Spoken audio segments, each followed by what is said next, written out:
আজকের এই আলোচনাটি এই সপ্তাহে একজনের প্রশ্ন দ্বারা অনুপ্রাণিত। একজন আমার কাছে এসে বলল, বাল্যকাল থেকে আল্লাহ আজ্জা জাল্লার সাথে তার গভীর সম্পর্ক ছিল। খুব অল্প বয়স থেকে সে আল্লাহর নিকট দোয়া করত, এমনকি কিশোরী বয়সেও তাহাজ্জুদ পড়ত, এমনকি কিশোরী বয়সেও যখনই সে আল্লাহর নিকট কিছু চাইতো আল্লাহ তাকে তা দিত। এই ব্যক্তির আসলে খুব কঠিন এক জীবন ছিল। অল্প বয়সে বাবাকে হারান, কোনো ভাই নেই, এই বোন খুবই একাকিত্বের জীবন কাটিয়েছেন এবং সিদ্ধান্ত নিয়েছেন সত্যিকার অর্থে আল্লাহর উপর তাওয়াক্কুল করে থাকবেন। যখন সে এভাবে বড় হতে শুরু করলো, সে দেখতে লাগলো যখনই সে আল্লাহর কাছে কিছু চাইতো আল্লাহ অলৌকিকভাবে তার সকল প্রার্থনার জবাব দিত। যখনই সে আল্লাহর কাছে কিছু চাইতো আল্লাহ কখনো তার দোয়ার জবাব না দিয়ে থাকেননি। এভাবে সে আল্লাহর উপর নির্ভরতা এবং নৈকট্য বাড়িয়ে তোলে। যখনই তার কিছু দরকার হতো সে 2 রাকাত নামাজ পড়ে আল্লাহর কাছে তা চাইতো। তো তার আসলেই আল্লাহর সাথে খুব সুন্দর একটা কানেকশন ছিল। তাহলে এখানে প্রশ্ন কোথায়? প্রশ্ন আসে এই ব্যাপারটা থেকে যে সম্প্রতি তার জীবনে সে অপ্রত্যাশিত কিছু কঠিন সমস্যার মুখোমুখি হয়। তাই সে আল্লাহর প্রতি ইবাদতের পরিমাণ আরও বাড়িয়ে দেওয়ার সিদ্ধান্ত নিল, দোয়ার পরিমাণও বাড়িয়ে দিল, কারণ তার সমস্যা বৃদ্ধি পেয়েছে। সে ভাবলো সমস্যা যেহেতু বেড়েছে তাই আল্লাহর কাছে সমাধানের জন্য দোয়ার পরিমাণও বাড়াতে হবে। তাই সে এমনটা করলো। সে এত বেশি নামাজ পড়লো, এত বেশি পরিমাণে রোজা রাখলো যে জীবনে কখনো এত রোজা রাখেনি। আল্লাহর কাছে কাকুতি মিনতি করত, কান্নাকাটি করত, যেভাবে সে পূর্বে কখনো করেনি। কিন্তু সমস্যা আরো খারাপ হতে থাকলো, পরিস্থিতির কোনো উন্নতি হচ্ছে না। তখন সে মনে মনে ভাবতে লাগলো, মনে হয় আল্লাহ আমার উপর খুশি নয়, কারণ আগে আমি দোয়া করতাম আর সব দোয়ার উত্তর পেতাম। আমার আগে তো এই সমস্যা ছিল না। যখনই আমার কিছু দরকার হতো আল্লাহর দিকে ফিরতাম আর আল্লাহ আমার সমস্যার সমাধান করে দিতেন।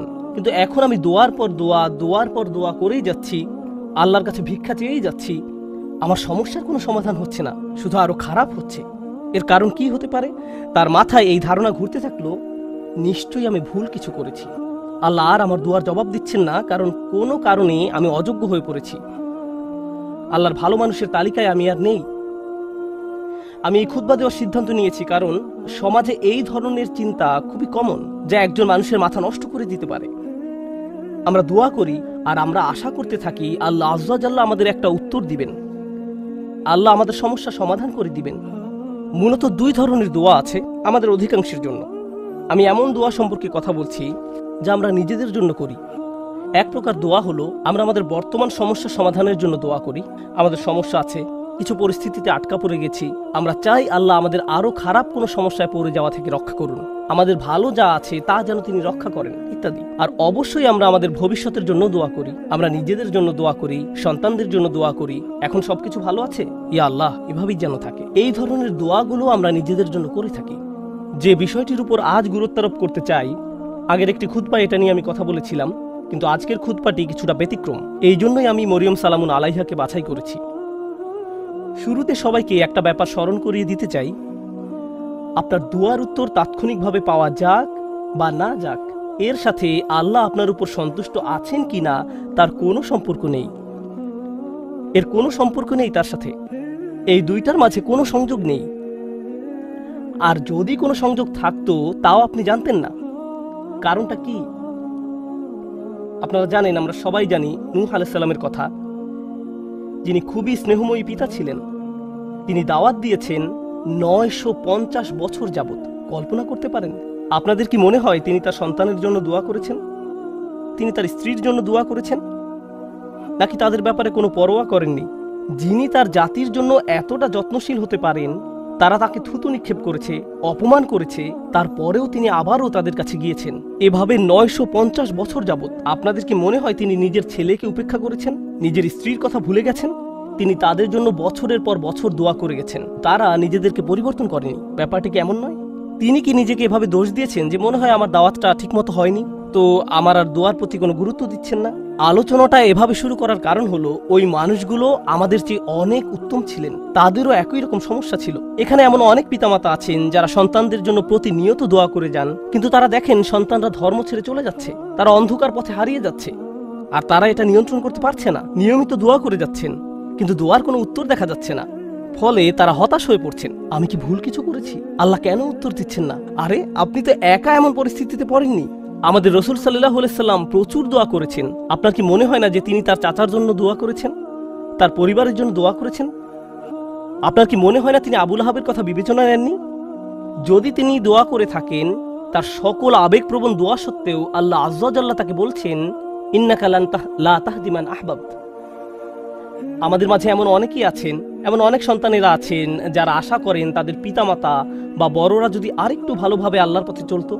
এমন বহু তরুণ তরুণীর সাথে আমার কথা হয়েছে যাদের পিতামাতা ভয়ঙ্কর রকমের পরিষ্কার হারাম ব্যবসায় জড়িত। সন্তানেরা, তাদের ছেলেমেয়েরা তাদের বলছে, প্লিজ এই ব্যবসা থেকে বের হয়ে আসেন, আমি আপনাদের উপর নির্ভরশীল, আর আমি তো এই মুহূর্তে আমার পরিবারের জন্য আয় করার অবস্থানে নেই, কিন্তু আপনারা যা করছেন তা ভুল। তখন সন্তানদের বলা হয়, তোমরা পিতামাতাকে অসম্মান করছো, তোমাদের তো পিতামাতার সাথে তর্ক করা উচিত নয়।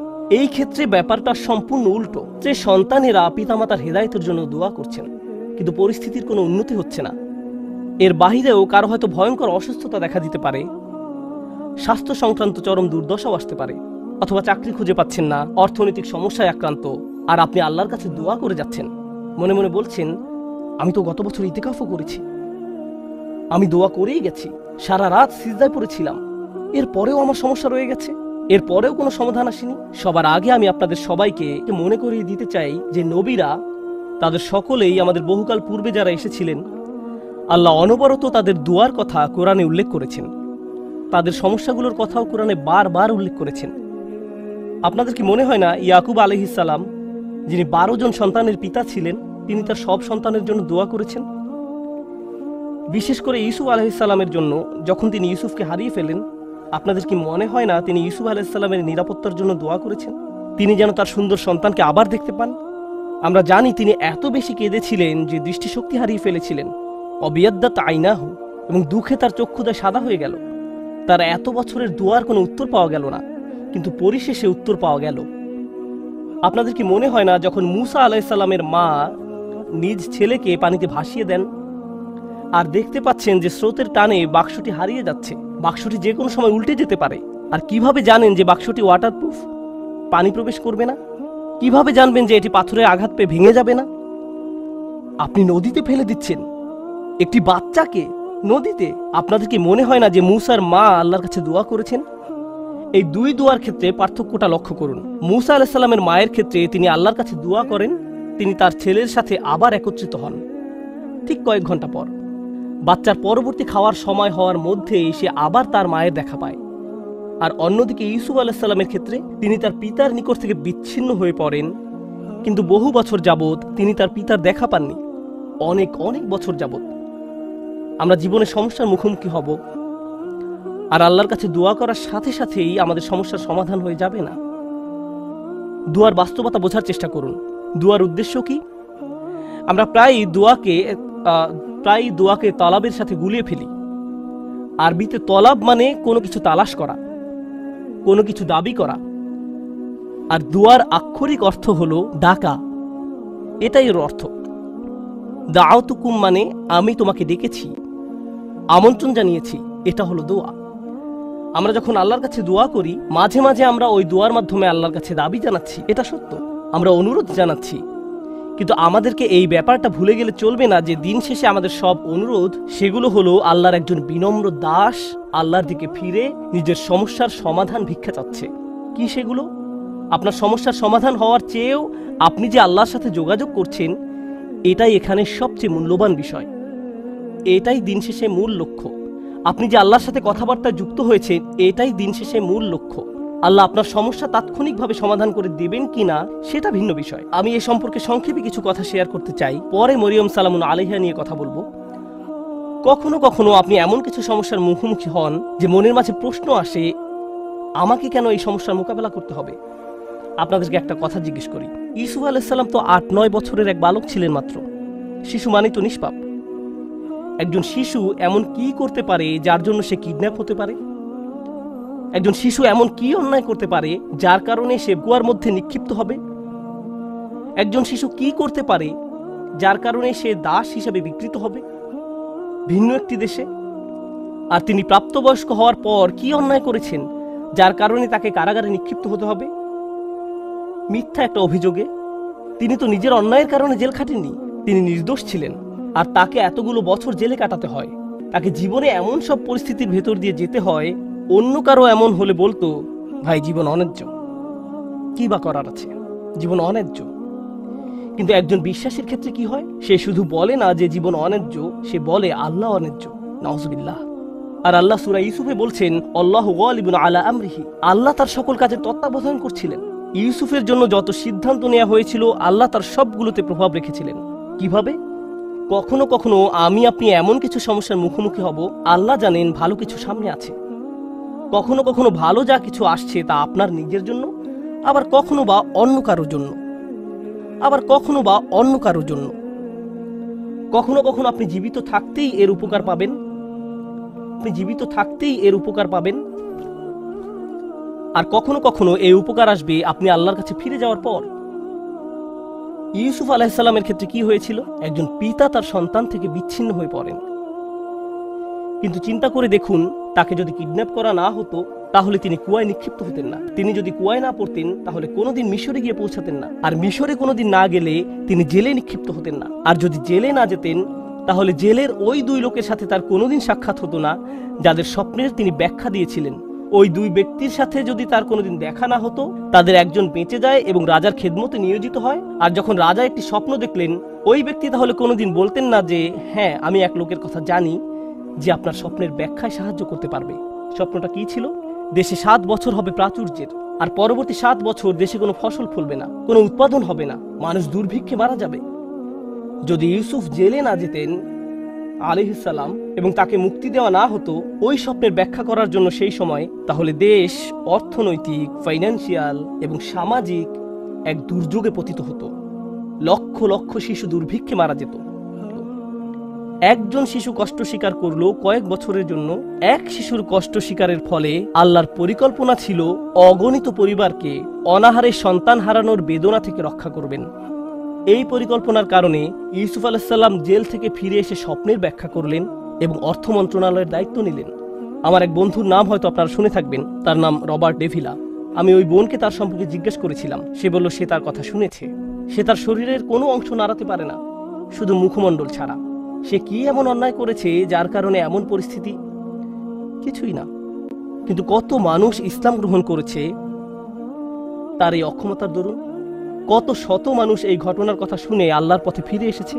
কত শত মানুষ আল্লাহর প্রতি অকৃতজ্ঞ ছিল, যদিও তারা মুসলিম ছিল, কিন্তু নামে মাত্র মুসলিম ছিল, এবং সিদ্ধান্ত নিল যে আল্লাহর কাছে আত্মসমর্পণ করবে। কারণ ওই মানুষটি একটি বিছানায় শুয়ে আছে, তার কষ্ট, দুর্ভোগ লক্ষ লক্ষ মানুষের জন্য হেদায়েতের কারণে পরিণত হলো।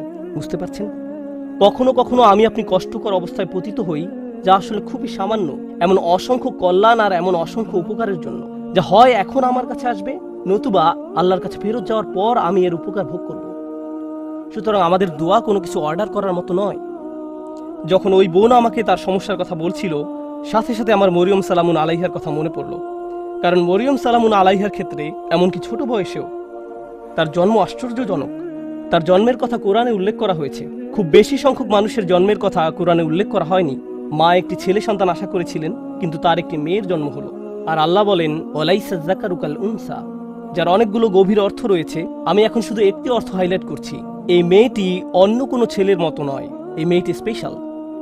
প্রসঙ্গত, দয়া করে এই কথাগুলো মনে রাখবেন। পরের বার আপনাদের কেউ যদি সন্তান সম্ভব হয়ে থাকেন, আপনি আশা করছেন, আপনার মা আশা করছে, আপনার চাচাতো খালাতো ভাই বোনেরা আশা করছে একটি ছেলে শিশুর জন্ম হবে, কিন্তু একটি মেয়ের জন্ম হলো, তখন মনে রাখবেন আল্লাহ মরিয়ম সালামুন আলাইহার জন্মের মতো কারো জন্মের কথা এভাবে হাইলাইট করেননি। মেয়ে সন্তান পাওয়া সম্মানের, মেয়ে সন্তান পাওয়া আল্লাহর একটি উপহার। মেয়ের জন্ম হলে অসন্তুষ্ট হওয়া আসলে মুশরিকদের বৈশিষ্ট্য। আল্লাহ মুশরিকদের সম্পর্কে বলেন, তাদের কাউকে যখন কন্যা সন্তানের সুসংবাদ দেওয়া হয় তখন তার মুখ কালো হয়ে যায়, সে অন্তর্জ্বালায় পুড়তে থাকে। মেয়ে সন্তান পাওয়া আল্লাহর পক্ষ থেকে আশীর্বাদ এবং সম্মান। মেয়ের জন্ম হলে যদি অসন্তুষ্ট হয়ে পড়েন, তাহলে আপনি শুধু আল্লাহর উপহারেরই অসম্মান করছেন না, আপনি কুরআনের আয়াতকেও অসম্মান করছেন। এই কথাগুলো মনে রাখবেন। এই শিশুর জন্ম হলো, তাকে আসলে বিশেষ একটি জায়গা দেওয়া হলো। তখনকার সময়ের কেন্দ্রীয় মসজিদে জাকারিয়া আলাইহিস সালাম তার দেখাশোনা করতেন। আর যখনই তিনি তার খোঁজ খবর নেওয়ার জন্য আসতেন, কারণ মরিয়ম আলাইহিস সালাম আল্লাহর ঘরে থেকে আল্লাহর ইবাদতে নিজেকে উৎসর্গ করলেন। কুল্লামা দাখালা আলাইহা জাকারিয়াল মিহরাব ওয়াজাদা ইনদাহা রিজকান, যখনই জাকারিয়া মেহরাবের মধ্যে তার কাছে আসতেন, কিছু খাবার দেখতে পেতেন। তিনি জিজ্ঞেস করলেন, এগুলো কোথায় পেলে তুমি? এই ফলগুলোর তো এখন উৎপাদন হয় না, এমনকি এগুলো এই সিজনেরও নয়। এগুলো শীতকালে হয় আর ওইগুলো গরমকালে জন্মে, তুমি এইসব ফল কোথায় পেলে? উত্তর দিতেন, ক্বালাত হুয়া মিন ইনদিল্লাহ, এগুলো আল্লাহর পক্ষ থেকে বিশেষভাবে এসেছে। এই ফলগুলো আমার নিকট আল্লাহর পক্ষ থেকে এসেছে। ভাবতে পারেন এমন একজনের কথা যার দোয়া এমন ভাবে কবুল হয় যে আকাশ থেকে খাদ্য অবতীর্ণ হয় এই নারীর জন্য। তাই যখন ওই বোন আমাকে বলছিলেন তার দোয়া কবুল হয়ে যায়, আমি সাথে সাথে মরিয়ম সালামুন আলাইহার কথা মনে করলাম। কি অলৌকিকভাবে আল্লাহ তার ব্যাপারে হস্তক্ষেপ করতেন, এমনকি খাদ্যের মতো বিষয়ে যা আমরা নিজেরা উঠে গিয়ে নিয়ে আসতে পারি, তাকে এমনকি সেজন্য উঠতে হয়নি। খুব স্পেশাল এক কিশোরী, খুব স্পেশাল এক নারী। এখন এই নারী সম্পর্কে যে ব্যাপারটি আজকে গুরুত্ব দিয়ে তুলে ধরতে চাই তা হলো, একদিন তার নিকট এক ফেরেশতার আগমন ঘটল। ফেরেশতা বলল সে একটি বাচ্চার মা হতে যাচ্ছে। তার মাথায় প্রথমে আসলো, আমি তো বিবাহিতা নই, আমি মা হব বলে তুমি কি বোঝাতে চাচ্ছ? লাম ইয়ামসাসনি বাশার, আমাকে তো কোনো পুরুষ স্পর্শ করেনি, আমার বাচ্চা হবে বলে তুমি কি বোঝাতে চাচ্ছ? কাযালিকি ক্বালা রাব্বুক, আমি দুঃখিত, আমরা এসেছি শুধু সংবাদ জানাতে। এটা হবে কি হবে না সেই ব্যাপারে পরামর্শ করতে নয়, সেই সিদ্ধান্ত ইতিমধ্যে নেওয়া হয়ে গেছে, তুমি একটি বাচ্চার মা হতে যাচ্ছ। এখন তিনি পুরোপুরি আতঙ্কিত, আমি কি করব? তিনি আল্লাহর কাছে ফিরে আশা করতে পারতেন এমনটি যেন না হয়, কিন্তু এটা তো ঘটবেই। আমি আপনাদের জন্য পরের কিছু ঘটনা এখন বর্ণনা করছি, যেন উপলব্ধি করতে পারেন এই নারী কেমন এক কঠিন পরীক্ষায় পড়েছিল। বাচ্চার জন্মের পর তিনি তার নিজ শহরে ফিরে আসলেন। সমাজের সবাই তাকে দেখত দুনিয়া ত্যাগী, আল্লাহওয়ালা নারী হিসেবে। এমন নারী যে আল্লাহর ইবাদতে সবসময় নিয়োজিত থাকে, এমন নারী যাকে তাদের নবী জাকারিয়া আলাইহিস সালাম সমর্থন জানিয়েছিলেন, এমন নারী যিনি জাকারিয়া আলাইহিস সালামের তত্ত্বাবধানে বড় হয়ে ওঠেন। মসজিদের আশেপাশের সবাই সেখানে দাঁড়িয়ে আছেন আর তিনি একটি বাচ্চা কোলে করে এগিয়ে আসছেন। সবাই তখন একসাথে তাকে অপমানিত করতে শুরু করলো। কিভাবে তুমি এমন কাজ করতে পারলে? নিজের কি সর্বনাশ তুমি করে ফেলেছ? পর্দার অপর পাশে আজকের জুমার নামাজে অনেক মহিলা উপস্থিত আছেন। আপনারা জানেন কোনো মুসলিম নারী এমন অবস্থার কথা কল্পনাও করতে পারেন না, যেখানে তিনি একটি বাচ্চা কোলে নিয়ে দাঁড়িয়ে আছেন আর মানুষ বলছে এই বাচ্চা বৈধ নয়। তার পক্ষে এমন ধরনের অপমানের কথা কল্পনায়ও আনা সম্ভব নয়। আর আমাদের পুরুষদেরকেও এই ধরনের অভিযোগের কথা কল্পনা করতে পারবো না। আমাদের বোনদের জন্য, আমাদের মায়ের জন্য, আমাদের মেয়ের জন্য এটা আমাদের চিন্তার বাহিরে। একজন মুসলিমের জন্য আমাদের মান মর্যাদা আমাদের জীবনের চেয়েও মূল্যবান। আত্মমর্যাদার যে চেতনা আল্লাহ আমাদের দান করেছেন তা আমাদের কাছে আমাদের জীবনের চেয়েও বেশি মূল্যবান। আর তিনি জানতেন তিনি যখন নিজের এলাকায় ফেরত যাবেন তখন লোকজন এমন কথাই বলবে। তার পেছনে বলা বলি করলে এক কথা, কিন্তু তারা লোক সম্মুখে তার মুখের উপর বলছে, একেবারে সরাসরি তাকে বলছে তিনি কিভাবে এই সমস্যার মোকাবেলা করলেন। কারণ যত দুয়াই তিনি করেন না কেন, আল্লাহর সিদ্ধান্তে কোনো পরিবর্তন হবে না। আল্লাহ সিদ্ধান্ত নিয়েছেন তাকে এই পরীক্ষার সম্মুখীন হতে হবে, তাকে সমাজের সামনে এভাবে দাঁড়াতে হবে। তখন তিনি কি করলেন? যখন প্রসব বেদনা শুরু হলো, তিনি বলে উঠলেন, ইয়া লাইতানি মিত্তু ক্বাবলা হাযা। তিনি বলে উঠলেন, হায় আমি যদি কোন রূপে এর পূর্বে মরে যেতাম। আশা করছি সন্তান প্রসবকালে মারা যাব, কারণ সামনে যে অপমান সইতে হবে তার থেকে মৃত্যুর মাধ্যমে সহজে অব্যাহতি পাওয়া যাবে। কুরআনের অন্য কোথাও কারো মৃত্যু কামনা করার কথা উল্লেখ নেই, শুধু এই জায়গায়। একবার চিন্তা করে দেখুন কেন তিনি মৃত্যু কামনা করছেন। আল্লাহ আজ্জা জাল্লা স্বীকার করছেন যে কখনো কখনো মানুষ এমন কঠিন মানসিক আঘাতে জর্জরিত হবে যে মৃত্যু কামনা করে বসবে। এমন পরিস্থিতিতেও মানুষ পড়বে। ঠিক এমনই এক চরম পরিস্থিতিতে তিনি পড়ে গেলেন, আর আল্লাহ এটা স্বীকার করলেন, ইয়া লাইতানি মিত্তু ক্বাবলা হাযা।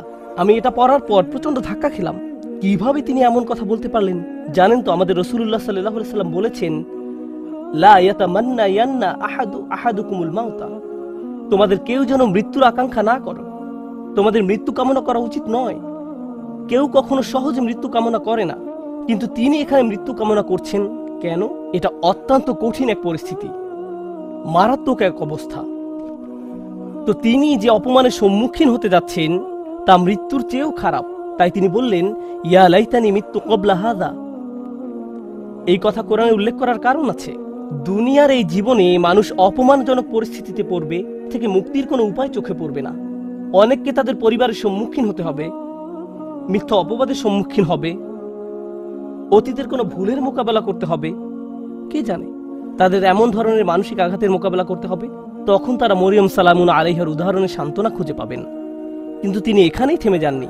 তিনি বললেন ওয়াকুন্তু নাসিয়াম মানসিয়া।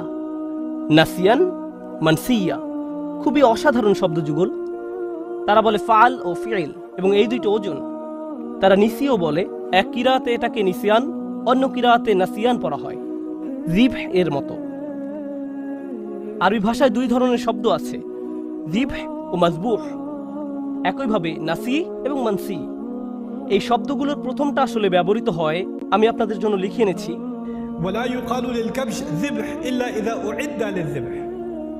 কোন প্রাণীকে অর্থাৎ কোন ছাগল বা ভেড়াকে আপনি ততক্ষণ পর্যন্ত জিব বলবেন না যতক্ষণ না এটি জবাই করার উপযুক্ত হয়। জবাই করা হয়ে গেলে এটাকে বলা হয় জাবিহ, এটাকে বলা হয় মাজবুহ। জবাইয়ের আগে না, আগে বলা হয় জিব। তিনি দুইটি শব্দ ব্যবহার করলেন, যদি আমি মরে যেতাম, যদি মানুষের স্মৃতি থেকে বিলুপ্ত হয়ে যেতাম, এভাবেই অনুবাদ করা হয়। কিন্তু এখানে যে দুইটি শব্দ আছে সেটা ওনারা ভুলে গেছেন। একটা শব্দ নাসিয়ান, অর্থ আসলে তিনি তো মসজিদ থেকে অনেক দূরে, ঠিক না? তিনি এখন বাড়িতে অবস্থান করছেন না। কেউ যেন কোনোদিন আমাকে মিস না করে, তারা যেন এই প্রশ্নটাই না করে যে মরিয়ম কোথায় গেল। আমি যদি অদৃশ্য হয়ে যেতাম, যদি মানুষের স্মৃতি থেকে বিলুপ্ত হয়ে যেতাম এই মুহূর্তে, কারো যেন কোনোদিন আমার কথা মনেও না হয়। এটা হলো নাসিয়ের অর্থ। চিন্তাও মাথায় না আসে যে এক সময় আমার অস্তিত্ব ছিল। এমন অনেকেই আছে যারা এত কঠিন হতাশা এবং উদ্বেগের ভিতর দিয়ে যায় যে ঘর থেকেই বের হয় না, ফোন রিসিভ করে না, টেক্সট মেসেজের কোনো জবাব দেয় না। তারা এত বেশি মানসিক যন্ত্রণা অনুভব করে যে তাদের ইচ্ছা হয় যদি তারা মানুষের স্মৃতি থেকে বিলুপ্ত হয়ে যেত। কেউ যদি তাদের দরজায় করাঘাত করে, তারা ভাবে যদি তারা আমার কথা ভুলে যেত, হায় যদি আমার কারোর সাথে আর দেখা না হতো। তারা সবকিছু থেকে নিজেকে বিচ্ছিন্ন করে নিজের মাঝেই বসবাস করতে চায়। এর নাম হলো নাসিয়ান। তিনি ইতোমধ্যে আশা করছেন যেন তার মৃত্যু হয়, কেউ যেন তার খোঁজ করতেও না আসে। পরবর্তীতে অনেক বছর পার হয়ে গেলে কেউ যদি না জানে তার কি হয়েছে, মানসিয়ান, ভবিষ্যতেও তার কোনো উল্লেখ কোথাও যেন না থাকে। আমি আশা করছি কেউ যেন এই মুহূর্তে আমার কথা মনে না করে, এবং আমি ভবিষ্যতেও যেন সবার স্মৃতি থেকে সম্পূর্ণ অদৃশ্য হয়ে যাই। আমি এই মহান নারীর পরীক্ষার উপর গুরুত্ব আরোপ করতে চেয়েছি, কারণ ইনি এমন একজন নারী যার দোয়া সাথে সাথেই কবুল হয়ে যেত।